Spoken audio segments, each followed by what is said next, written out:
Sử dụng ví dụ về xe tự hành trên sao Hỏa, bạn đã thấy các giá trị của QSA là như thế nào? Để tiếp tục trau dồi trực giác của chúng ta về các bài toán học tăng cường và cách các giá trị của QSA thay đổi tùy thuộc vào bài toán, chúng tôi đã cung cấp một phòng thí nghiệm tùy chọn cho phép bạn tương tác, sửa đổi ví dụ về xe tự hành trên sao Hỏa và tự mình xem Q của SA sẽ thay đổi như thế nào. Hãy cùng xem. Đây là một Jupyter Notebook mà tôi hy vọng bạn sẽ tương tác sau khi xem video này. Tôi sẽ chạy các hàm hỗ trợ này. Bây giờ hãy lưu ý ở đây rằng điều này chỉ định số lượng trạng thái có 2 hành động, vì vậy tôi sẽ không thay đổi chúng. Và điều này chỉ định các báo cáo bên trái cuối và bên phải cuối là 140. Và sau đó không là phần thưởng của các trạng thái trung gian. Hệ số chiết khấu gamma là 0,5 và hãy bỏ qua xác suất bước sai trong lúc này. Chúng ta sẽ nói về điều đó trong một video sau. Và với các giá trị này, nếu bạn chạy mã này sẽ tính toán và trực quan hóa chính sách tối ưu cũng như hàm Q. Sau này bạn sẽ học về cách phát triển một thuật toán học để tự mình ước tính hoặc tính toán Q. Vì vậy, bây giờ, đừng lo lắng về mã nào chúng tôi đã viết để tính Q. Nhưng bạn thấy rằng các giá trị ở đây, Q là các giá trị mà chúng ta đã thấy trong bài giảng. Bây giờ, đây là nơi niềm vui bắt đầu. Hãy thay đổi một số giá trị và xem những thứ này thay đổi như thế nào.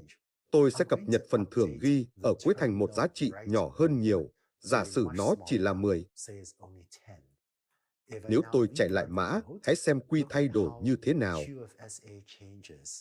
Bây giờ nó nghĩ rằng nếu bạn đang ở trạng thái 5, thì nếu bạn đi bên trái và hành xử tối ưu, bạn nhận được 6,25, trong khi nếu bạn đi bên phải và hành xử tối ưu sau đó, bạn nhận được lợi nhuận chỉ 5.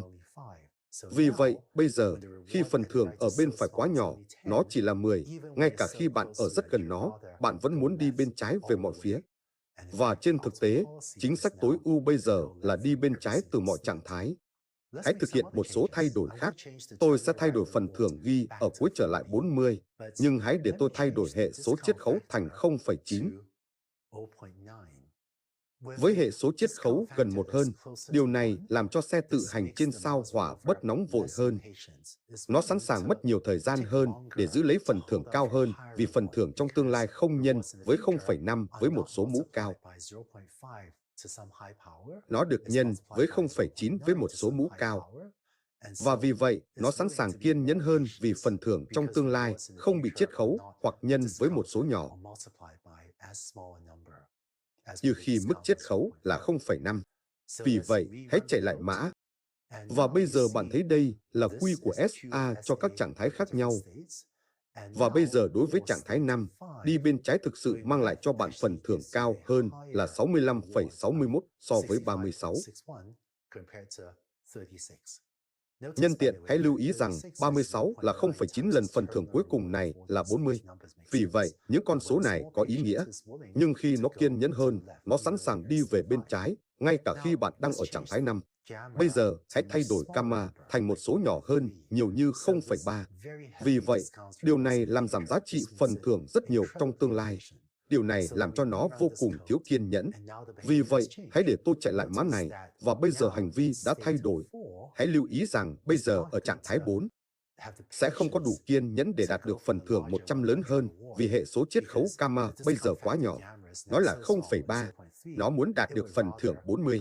Mặc dù đó là phần thưởng nhỏ hơn nhiều, nó gần hơn, và đó là những gì nó sẽ chọn làm. Tôi hy vọng rằng bạn có thể có được cảm giác bằng cách tự mình thử nghiệm với những con số này và chạy mã này. Cách các giá trị của Q của SA thay đổi cũng như lợi nhuận tối ưu mà bạn nhận thấy là số lớn hơn trong hai số này, QSA. Cách thay đổi cũng như các chính sách tối ưu cũng thay đổi. Vì vậy, tôi hy vọng bạn sẽ đi và tương tác với phòng thí nghiệm tùy chọn và thay đổi hàm phần thưởng và thay đổi hệ số chiết khấu gamma và thử các giá trị khác nhau và tự mình xem các giá trị của Q thay đổi như thế nào. Lợi nhuận tối ưu từ các trạng thái khác nhau thay đổi như thế nào và chính sách tối ưu thay đổi như thế nào tùy thuộc vào các giá trị khác nhau này. Và bằng cách làm như vậy, tôi hy vọng rằng điều đó sẽ làm sắc nét trực giác của bạn về cách các đại lượng khác nhau này bị ảnh hưởng tùy thuộc vào phần thưởng và những thứ tương tự trong ứng dụng học tăng cường. Sau khi bạn tương tác với phòng thí nghiệm, chúng ta sẽ sẵn sàng quay lại và nói về thứ có lẽ là phương trình quan trọng nhất trong học tăng cường, đó là phương trình Bellman. Vì vậy, tôi hy vọng bạn có niềm vui khi tương tác với phòng thí nghiệm tùy chọn. Và sau đó, hãy quay lại để nói về phương